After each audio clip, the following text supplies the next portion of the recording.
Hello, my name is Starla Henderson, and today we are going to be appliquing the door of our outhouse, this portion right here from my sample, onto the walls that you have already appliqued down. For sake of time, I've already done part of this. I've already positioned the door over the hole that was left after the walls were down, and I've basted it in place, and I've also marked my line. You are going to start at the bottom of the door, and you're going to go up one side, across the top, and then back down the other side.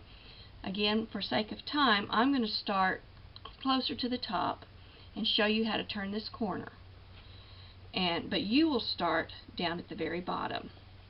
So I'm going to clip my thread here, but first I need to trim my seam allowance. Trim it very carefully, at 1/4 of an inch, thereabouts. And in order to keep from trimming something I don't want to, I'm going to hold it a little differently. Here we go.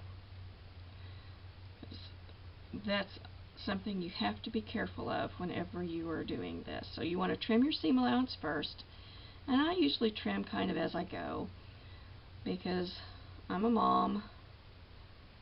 I'll be in the middle of something and it gets interrupted, and I don't want to leave it trimmed like that in case I don't come back to it for a little while. That way I have less fraying of my fabric.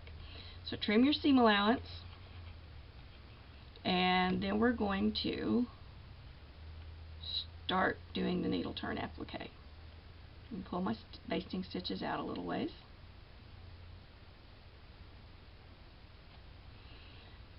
Bury your needle in that, or your knot in that seam allowance. Okay. And I trim this off. Sometimes it wants to stick right in my way, interrupts my line of sight there. So this may look a little awkward because it is in the middle, but it'll work. Okay, so I'm going to go up this side, taking my tiny stitches.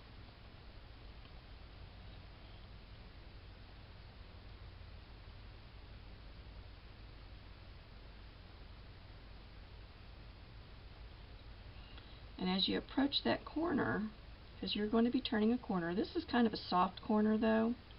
It's not difficult. It's a good one for you to begin with, because it doesn't really matter if it's really sharp, because just like the boards that we've laid down, it's okay if it's crooked, not perfect, because in reality, which I like to make my things look as real as possible,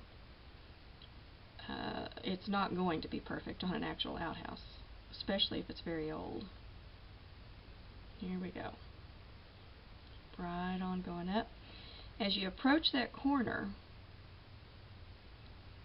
when you get there, you want to go right, bring your needle back up right into that corner. We're almost there. And remember, you're taking tiny stitches and you're coming up in the fold that you have turned.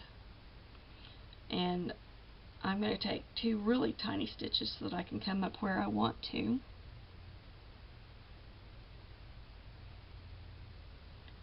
here I go, right up into that corner. Okay, now, so that I don't accidentally cut my thread, I lay it flat, straight out from where I'm sewing. And I take my needle and I lock it in place by just pinning my needle kind of across that thread. That keeps me from accidentally cutting that thread, which I have done. It's very frustrating when you do something like that. Alright, I'm going to trim the first couple of boards here. Again, I'm going to trim them right at 1/4 of an inch.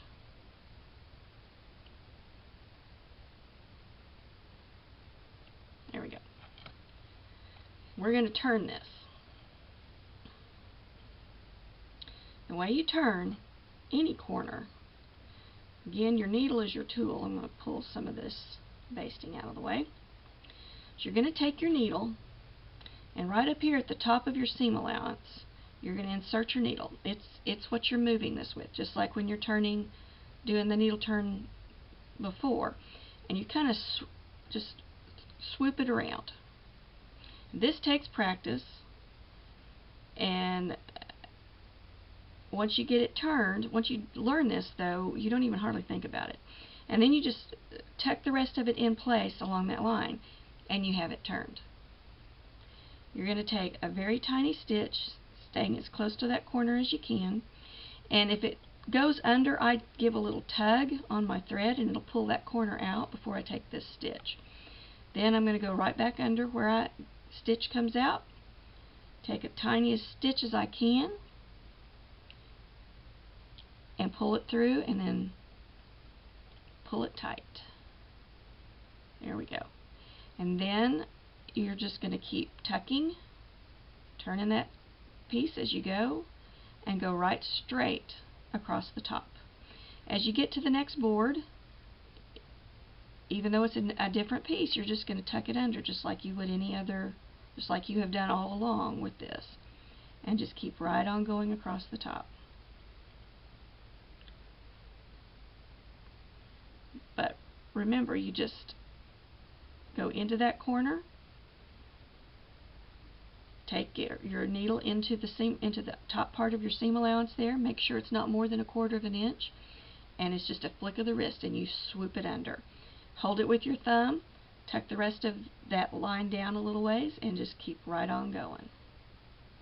And it may take you a couple of times to get it, but once you do and you learn that motion, it's not difficult.